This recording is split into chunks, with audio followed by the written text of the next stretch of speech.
ചെമ്പൻചെല്ലിയുടെ പേര് പോലെ തന്നെ അത് ഒരു തുരുമ്പൻ ചെമ്പൻ നിറമുള്ളവരാണ്. നീള മൂക്കുകളുള്ള പ്രൊബോസിസ് ഉള്ള ഒരു തുരപ്പൻ വണ്ടാണ് ചെമ്പൻചെല്ലി.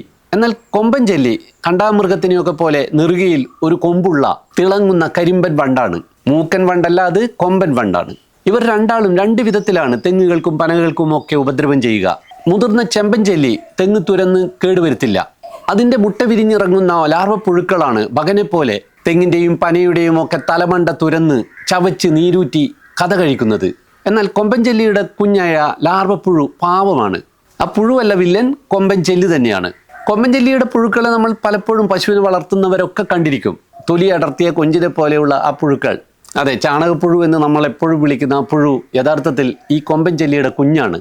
ഈ പുഴു ഒരിക്കലും തെങ്ങിൻമണ്ടയിൽ എത്തില്ലല്ലോ. അതിൻ്റെ ജീവിതം ഈ ചാണകത്തിൽ തന്നെയാണ്. മുതിർന്ന കൊമ്പൻചെല്ലി വണ്ടുകളാണ് തെങ്ങുകളുടെ മണ്ട തറിച്ച് മുറിച്ച് തെങ്ങുണക്കുന്നത്.